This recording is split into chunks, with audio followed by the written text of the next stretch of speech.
Alfie Gets In First by Shirley Hughes. One day, Alfie and Mum and Annie Rose were coming home from the shops. Alfie ran on ahead because he wanted to get home first. He ran all the way back from the corner to the front gate and up the steps to the front door. Then he sat down on the top step and waited for the others. Along came Mum, pushing Annie Rose and the shopping. "I raced you," called Alfie. "I'm back first, so there." Annie Rose didn't care. She was tired. She sat back in her pushchair and sucked her thumb. Mum put the brake on the pushchair and left Annie Rose at the bottom of the steps while she lifted the basket of shopping up to the top. Then she found the key and opened the front door. Alfie dashed in ahead of her. "I've won! I've won!" he shouted. Mum put the shopping down in the hall and went back down the steps to lift Annie Rose out of her pushchair. But what do you think Alfie did then? He gave the door a great big slam. Bang! Just like that. Then Mum was outside the door holding Annie Rose and Alfie was inside with the shopping. Mum's key was inside too.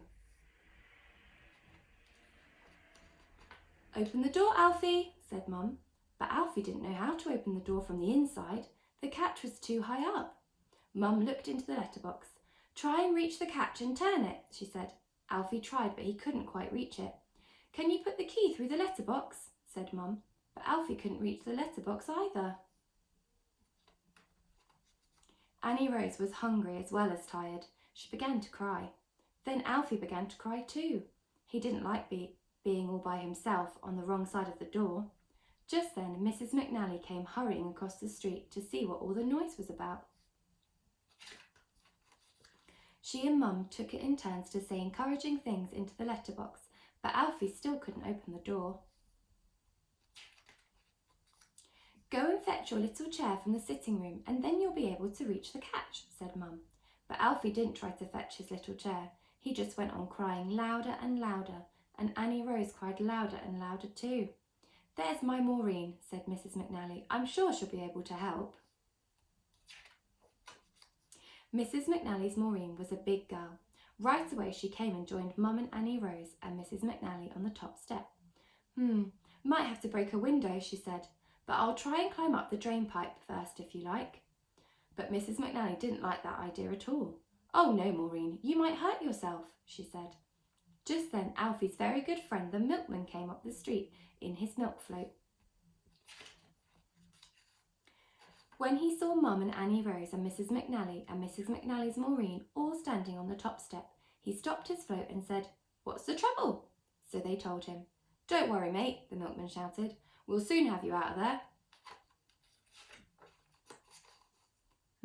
Looks as though this lock's going to be difficult to break," said the milkman. But then Mrs. McNally's Maureen had a very good idea. She ran to ask the window cleaner, who was working up the street, if he would bring his ladder and climb up to the bathroom window. And of course, when the window cleaner heard about Alfie, he came hurrying along with his ladder as quickly as he could.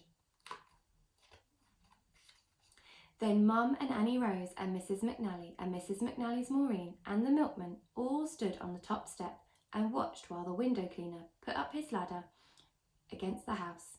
He started to climb up to the bathroom window. But when he was halfway up the ladder, what do you think happened? The front door suddenly opened and there was Alfie. He had managed to reach the catch and turn it like that after all. He was very pleased with himself. He opened the front door as wide as it would go and stood back grandly to let everybody in. Then the window cleaner came down from his ladder and he and the milkman and Mrs. McNally's Maureen and Mrs. McNally and Annie Rose and Mum and Alfie all went into the kitchen and had tea together.